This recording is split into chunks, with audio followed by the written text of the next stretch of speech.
India's number 1 varicose veins hospitals ఐబీసీను సంప్రదించండి. మీ నొప్పి లేని ప్రయాణాన్ని ప్రారంభించండి. నమస్కారం, మీరు చూస్తున్న సుమన్ టీవీ. నేను మీ కీర్తి. నాతో పాటు ప్రముఖ ఆస్ట్రాలజర్ బ్రహ్మశ్రీ నందిబట్ల శ్రీహరి శర్మ గురుగారు ఉన్నారు. నమస్తే గురుగారు. వాగర్థావివ సంపృక్తౌ వాగర్థ ప్రతిపత్తయే జగతః పితరౌ వందే పార్వతీ పరమేశ్వరౌ. ఆదిత్యాయ చ సోమాయ మంగళాయ బుధాయ చ గురు శుక్ర శనిభ్యశ్చ రాహవే కేతవే నమః. శృంగేరి జగద్గురు పీఠాధిపతులకి, కంచి పీఠాధిపతులకి నమస్కారములు తెలియజేసుకుంటూ కార్యక్రమాన్ని ప్రారంభిద్దాం. గురుగారు, వరలక్ష్మి వ్రత పూజ విధానానికి సంబంధించి అనేక ధర్మ సందేహాలు మనం వీడియోల ద్వారా నిర్వృత్తి చేస్తున్నాం. అందులో భాగంగా అమ్మవారికి ఎలాంటి రంగు చీర ధరించాలి, మనం అంటే పూజ చేసే వాళ్ళము ఎలాంటి రంగు చీరని వేసుకోవాలి, నైవేద్యాలు ఏం పెట్టాలి, పూజలో మనం ఉపయోగించే పువ్వులు ఏ పువ్వులు అయి ఉండాలి, ఖచ్చితంగా ఈ పువ్వులు ఉంటే బాగుంటుంది అని చెప్పుకోదగ్గవి ఏవైనా ఉన్నాయా, ఇలాంటి విషయాలు ఈ వీడియో ద్వారా తెలుసుకుందాం. మరొక ప్రశ్న చాలామంది అడుగుతుంది ఏంటంటే గురుగారు, భార్యాభర్తలు కలిసి చేసుకోవాలా? ఎందుకంటే విష్ణుమూర్తి లక్ష్మీమాత కలిపి మనం పూజ చేసుకోవాలంటున్నాం కదా, మరొకవేళ భార్య భర్తలు ఇద్దరు కలిసి ఖచ్చితంగా కూర్చోవాల్సిందేనా పూజలో అని మీరు అడిగినటువంటి దాంట్లో చాలామందికి సందేహం అమ్మా. అంటే ఏ రంగు వస్త్రం ధరించాలి ఇలా అని చెప్పి అడుగుతూ ఉంటుంటారు. అసలు ఇందులో నిజంగా లాజిక్ ఉందా గురుగారు? ఏ రంగు వస్త్రం ధరించాలి, అమ్మవారికి ఏ రంగు వస్త్రం వేయాలి అని? ఇప్పుడు మీకు ఏదైనా కానీ దేవతా ఉపాసన అనేది ఎవరైనా దగ్గర మంత్రం తీసుకొని చేసేటప్పుడు అమ్మవారికి కొన్ని వస్త్రంలో రంగులు, అంటే ఎరుపు రంగు వస్త్రము, ఆకుపచ్చ రంగు వస్త్రము, నీలి రంగు వస్త్రము, నలుపు రంగు వస్త్రములు ధరించి పూజ చేయాలి. ఆ రకంగా తిలకం పెట్టుకోవాలి. నల్లది కూడా ఆ రకమైనటువంటి పుష్పాలతో పూజ చేయాలి. ఆ రకమైనటువంటి అక్షితలతో పూజ చేయాలని చెప్పి మనకు శాస్త్రంలో ఉంది. శాస్త్రం కాదమ్మా, ఉపాసన క్రమంలో ఉంది. ఇప్పుడు మీకు నవగ్రహాలు చూసుకున్నారనుకోండి, నవగ్రహాలకి ఏ రంగులు ఉంటాయో ఆ రంగు అక్షితలతో పూజ చేసేటువంటి వాళ్ళు పూర్వకాలంలో. అంతేకాకుండా మీరు ఒక్కసారి గమనించండి, అయ్యప్ప స్వామి దీక్ష తీసుకుంటారు, నలుపు రంగు వస్త్రాలు ధరిస్తారు కదా, అమ్మవారి మాల వేసుకుంటారు, ఎరుపు రంగు వస్త్రాలు, ఈశ్వరుడి మాల వేసుకుంటారు, గంధం కలర్ వేసుకుంటారు, వెంకటేశ్వర స్వామి మాల అనుకుంటుంటారు, పసుపు రంగు కలర్లో ఉన్నటువంటి వస్త్రాలు ఇలా. సో కాబట్టి అయితే ఈ మధ్య కాలంలో కొంతమంది ఏంటంటే, ఈ రంగు వస్త్రాలు ధరిస్తే అని ఎక్కడైనా శాస్త్రంలో ఉందా, ఈ రంగు గాజులు పెట్టుకోవాలా అని ఆక్షేపణ చేస్తుంటారు.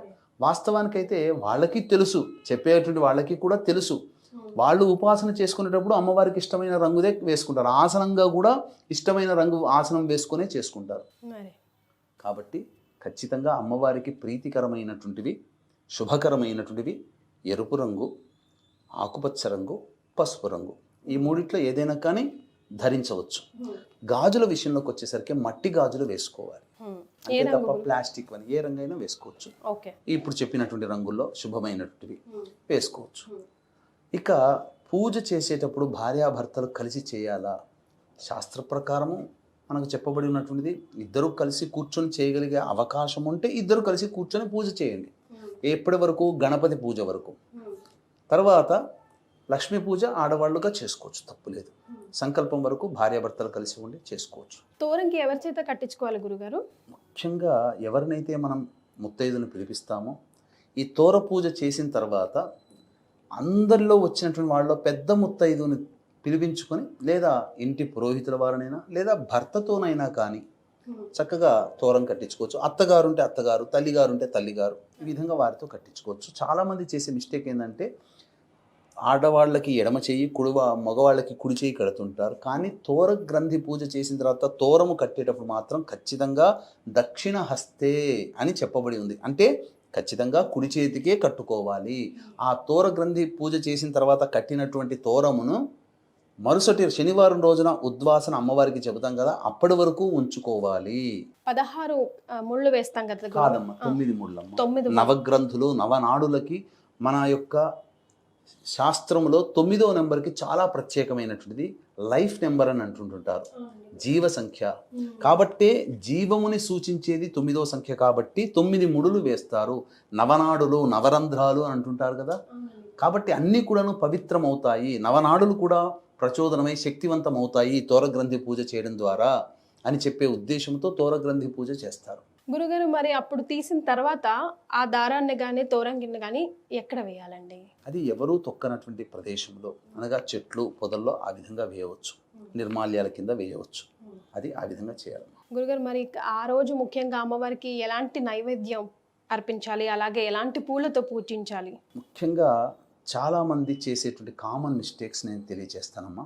ఆ కామన్ మిస్టేక్స్ ఏంటనంటే గణపతి పూజ అనేటువంటిది చేయకుండా వ్రతకల్పం పుస్తకం బయట దొరికేటువంటిది కొనుక్కొని డైరెక్ట్గా పూజ చేస్తారు. గణపతి యొక్క అనుగ్రహం కలగదు.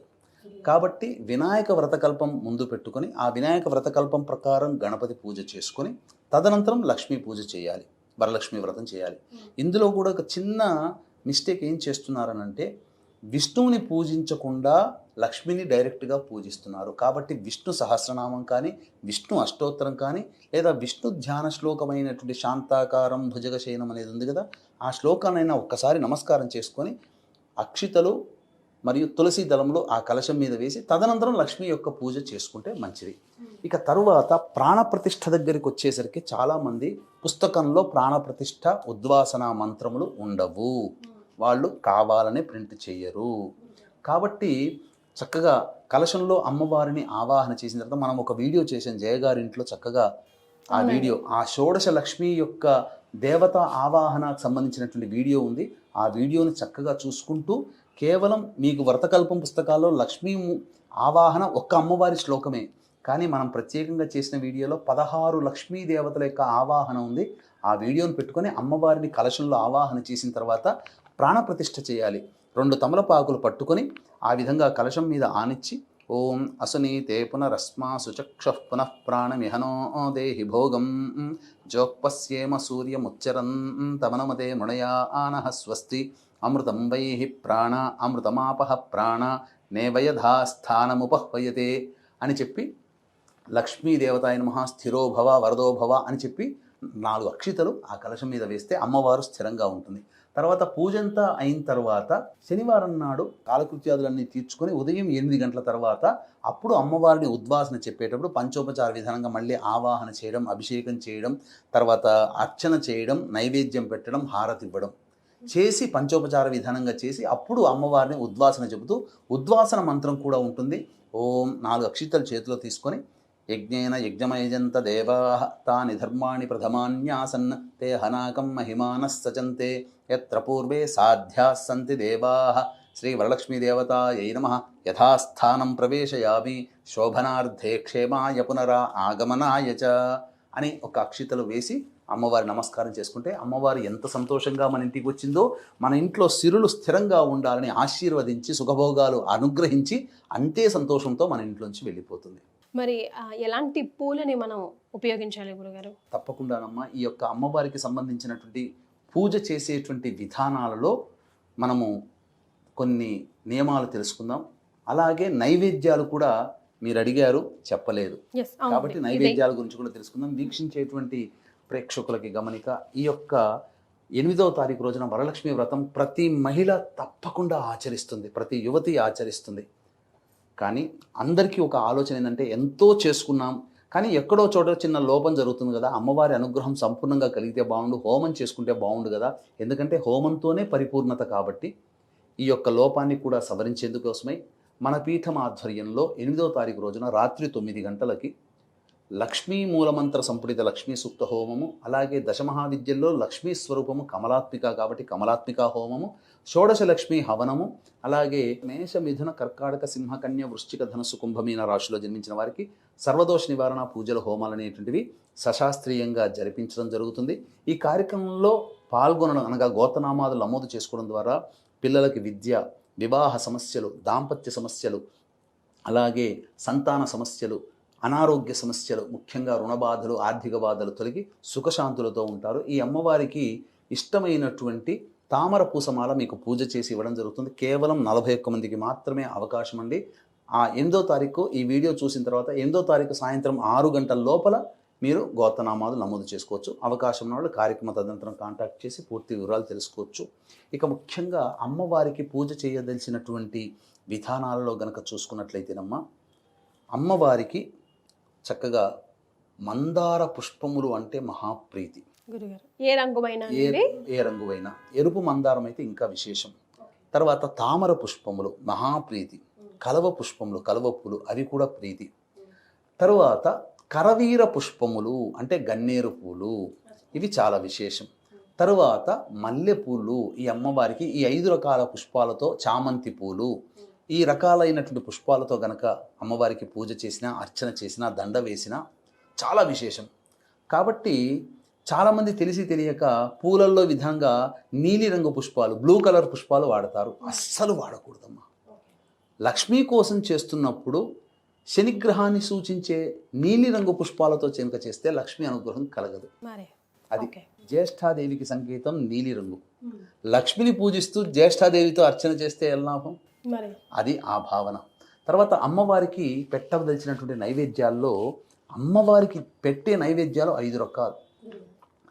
ఆవు పాలతో చేసినటువంటి పాయసం, అనగా బియ్యము, ఆవు పాలు, చక్కెర కలిపినటువంటిది. రెండవది పులిహోర, చిత్రాన్నము. మూడవది దధ్యోజనం, పెరుగన్నం కాకుండా పెరుగన్నంలో కాస్త వేయింపు వేసి వేయాలి, పోపు వేసి వేయాలి. తర్వాత బెల్లం పాయసం, తర్వాత నువ్వుల పిండితో చేసిన పులగం. ఈ 5 రకాలైనటువంటి పదార్థాలు అమ్మవారికి చాలా ప్రీతికరం. వాయనం ఇచ్చేటప్పుడు మాత్రం చక్కగా పూర్ణం, బూరెలు, భక్ష్యములు ఇవన్నీ ఇవ్వవచ్చు, తప్పులేదు. గురుగారు, ఇప్పుడు నుంచి ఓ 2 నిమిషాల పాటు నేను అడగబోయే ప్రశ్నలు చాలా మందికి ధర్మ సందేహమే, కానీ కొంతమందిని నేను మనసు నొప్పించిన దాన్ని కూడా అవుతానేమో, కానీ మీ సమాధానం చాలా మందికి అవగాహన కల్పిస్తుంది గురుగారు. అంటే వితంతువులు వరలక్ష్మి వ్రతం చేసుకోవచ్చా, చేసుకోకూడదా? ఎవరైనా చేస్తే వాయనం తీసుకోవడానికి వెళ్ళొచ్చా, వెళ్ళకూడదా? ఒకవేళ వెళ్ళాలి అనుకుంటే, ఒకవేళ ఆ ఇంట్లో వాళ్ళే, ఆ ఇంటి ఆడపడుచు, అత్తగారో, అమ్మగారో అయితే కనుక మనం ఖచ్చితంగా నలుగురితో పాటు కూర్చున్నప్పుడు ఇస్తాం కదా గురుగారు. సో అలా ఇచ్చేటప్పుడు వాళ్ళకి వాయనంలో ఏమేమి ద్రవ్యాలు కానీ, వస్తువులు కానీ ఇవ్వచ్చు, ఇవ్వకూడదు, ఇలాంటి సందేహాలు ప్రధానంగా మనం గమనించుకుంటే, ఈ యొక్క వరలక్ష్మి వ్రత పూజ అనేటువంటిది చారుమతి చేసుకుంది సుమంగళిగా, కుటుంబము సౌఖ్యంగా ఉండాలనే ఉద్దేశంతో. అయితే పూర్వ సువాసినిలు అనేటువంటిది ఇప్పుడు మనం చాలామంది ఎదుర్కొనేటువంటి సందేహం, సమస్య కూడా. అయితే ఈ ఆచారం అనేటువంటిది ఈ మధ్యకాలంలో, అంటే ఒక 100 సంవత్సరాల నుంచి ఎక్కువగా సమాజంలో లోపభూయిష్టంగా చెబుతూ వాళ్ళని పక్కకు పెట్టి వాళ్ళని బాధకి గురి చేస్తూ వాళ్ళ కంటి ముందరనే ఆనందంగా చేసుకునే విధానంగా అట్లాంటి శాడిజంతో తయారైపోతున్నది సమాజం. అంటే ఎవరి కర్మకి ఎవరు బాధ్యులం కదా. ప్రతి మహిళ అమ్మవారి స్వరూపమేనమ్మా. అది తెలియచేయడం కోసమే, ఒరే పిచ్చి వాళ్ళారా, ప్రతి మహిళ నా స్వరూపమే, ఆమెకి కలిగే పుట్టిన దారభ్యత శిశువుగా ఉన్నప్పటి నుంచి మరణించేంత వరకు కూడా ఆమె ఏ స్థితి పొందుతుందో ఆ స్థితులన్నీ నావేరా అని చెప్పి దశమహావిద్యల్లో చూపించిందే. దశమహావిద్యల్లో వితంతు రూపంగా కొలిచేటువంటి దేవత ధూమవతి. మరి ధూమవతి స్వరూపాన్ని కూడా అమ్మవారు వ్యక్తపరిచింది కదా. అంటే వితంతు స్వరూపం కూడా నేనే అని చెప్పింది కదా. మరి అటువంటి వితంతుని పూజకి పనికి రాకుండా ఏదో గడ్డి పరకలాగా పక్కకు పెడితే ఎలా? కాబట్టి ఇక్కడ ప్రధానంగా వితంతువులు కూడా చేసుకోవచ్చు, వ్రతం చేసుకోవచ్చు. కాకపోతే కలశయుక్తంగా కాకుండా చిత్రపటాన్ని పెట్టుకొని అష్టోత్తర పూజ, నైవేద్యము ఇలా చేసుకోవచ్చమ్మా, తప్పు లేదు. వాళ్ళు వాయనం ఇవ్వాలి, వితంతులు చేసుకున్న వాయనం ఇవ్వాలి సుమంగిళులకి, ఎందుకంటే నాకు ఎట్లాగో ఆ యోగం లేదు, వాళ్ళకన్నా నేను ఇవ్వాలి అనే ఆలోచన ఉంటుంది కదా. అటువంటప్పుడు ఆ వాయనంకి ఇచ్చేటువంటి పదార్థాలు ఏవైతే మనం చెప్పుకున్నామో ఆ వాయన పదార్థాలన్నీ కూడా అమ్మవారి ముందు పెట్టి తీసుకోండమ్మా అని చెప్తే చాలు. వాళ్ళు సాక్షాత్తు లక్ష్మీదేవియే ఇస్తున్నట్టుగా. ఇక్కడ ఒక స్త్రీ ఇంకొక స్త్రీమూర్తికి ఇస్తుంది, సుమంగళి ఇంకొక సుమంగళికి ఇస్తుంది.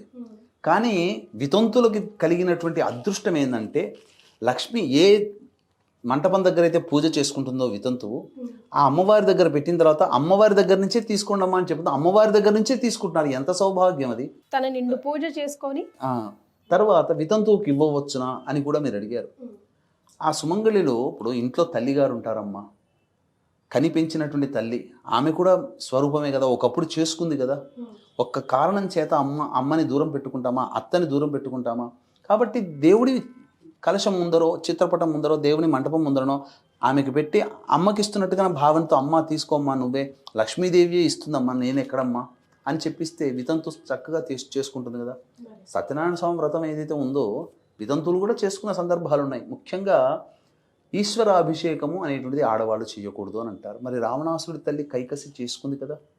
అక్కమాంబ గుహలు శ్రీశైలం వెళ్ళినప్పుడు చక్కగా చేసుకుంటారు కదా. ఆమె ఏం వివాహం చేసుకోలేదే. కాబట్టి తప్పకుండా అంటే ఇక్కడ వివాహం చేసుకొని వితంతువుగా మారితే అది దోషము, వివాహం చేసుకోకుండా బ్రహ్మచారిణిగా ఉన్నా కూడా దోషమే కదా ఒక రకంగా ఆలోచిస్తే. మరి ఇవన్నీ కాదు కదా.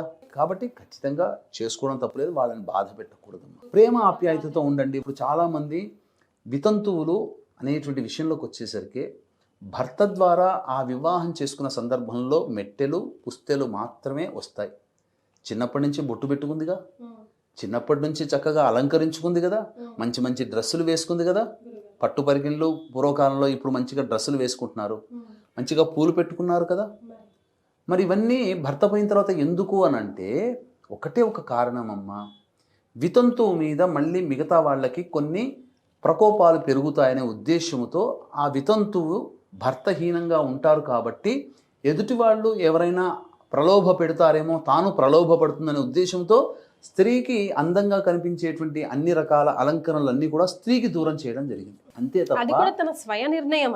అంతే తప్ప ఎక్కడా కూడా చెప్పబడలేదమ్మా.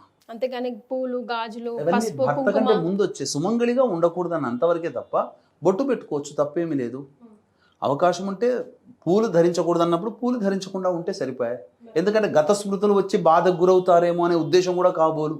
అలంకరించుకునే నా భర్త ఉంటే ఇవన్నీ పెట్టుకున్నాను, ఇప్పుడు ఎవరి కోసం అంటే పూర్వకాలంలో భర్త ఉన్నంత వరకే పాతివ్రత్యం అనేది చాలా గొప్పగా పాటించేవాళ్ళు. భర్త తదనంతరం కూడా పాతివ్రత్యాన్ని పాటించారు. నా భర్తే లేనప్పుడు ఇవన్నీ ఎందుకు నాకు, ఎవరి కోసం ఇదంతా అని చెప్పే కదా ఆ కాలం అని ఆలోచించేది. ఇప్పుడంతా కూడా సమాజం మారిపోయింది. ఎవరికి వాళ్ళు అప్పట్లో ఆధారపడి జీవించేటువంటి వాళ్ళు కాబట్టి పెద్దవాళ్ళు పెట్టినటువంటి నిర్ణయాల్ని తూచా తప్పకుండా పాటించారు. ఇప్పుడు ఎవరి మీద ఆధారపడాల్సినటువంటి అవసరం లేదు జీవితాల్లో. కాబట్టి ఎవరి ఇష్టానుసారం ప్రవర్తిస్తున్నారు. కాకపోతే ఈ వితంతులకు సంబంధించినటువంటి అష్టోత్తర విధానంగా పూజ చేసుకోవచ్చు. వాయనం ఇవ్వదలిచిన, వాయనం తీసుకోదలిచిన అమ్మవారి దగ్గర పెట్టింది వితంతువులు తీసుకోవచ్చు, అమ్మవారి దగ్గర పెట్టిన వితంతువు పెట్టింది సుమంగళులు తీసుకోవచ్చు. అమ్మవారి కంటే పెద్ద మిత్త ఇంకెవరు ఉంటారమ్మా? ఆమె ఇస్తున్నట్టుగా భావన చేసి తీసుకోవచ్చు, ఆమె ఇస్తున్నటువంటి భావన చేసినట్టుగా ఇవ్వవచ్చు. గురుగారు, అందరికీ కూడా ఆ రోజు పురోహితుల వారు అవైలబుల్లో ఉండకపోవచ్చు కదా. సో ఎవరికి వారే ఇంట్లో చేసుకుంటాం, ఎంత తోచితే అంత, ఆచారం ప్రకారం పద్ధతుల ప్రకారం ఎలా వస్తే అలాగా, అంతే పుణ్య ఫలితం వస్తుందా అన్నది ఒక ప్రశ్న. అందుకనేనమ్మా ఇక్కడ విధి విధానంగా పుస్తకాన్ని పట్టుకొని కనుక వెళ్ళగలిగితే 2 తప్పులు ఉంటాయని చెప్పాను. ప్రాణప్రతిష్ఠ, ఉద్వాసన, ఇవి 2 దాంట్లో మంత్రాలు లేవు. కాబట్టి గణపతి పూజ ఈ 3 భక్తిగా కేవలం పుస్తకాన్ని ఫాలో అవుతే ఈ 3 దోషాలు ఉంటాయి. అందుకని దీన్ని సవరించడం కోసమే అందరికీ పురోహితుల అవకాశం అవైలబుల్లో ఉండరు. కాబట్టి మనం వీడియో చేసాం చక్కగా అమ్మవారి పూజా విధానం ఎలా చేయాలో ఆ విధానాన్ని దగ్గర పెట్టుకొని చక్కగా దాన్ని అనుసరించి చేసుకోమని చెప్పండి. ఆ విధంగా చేసుకుంటే సంపూర్ణమైన ఫలితాన్ని పొందుతారు. చాలా సంతోషం గురుగారు, ధన్యవాదాలు. సర్వం శ్రీ ఉమామహేశ్వర పరబ్రహ్మార్పణమస్తు.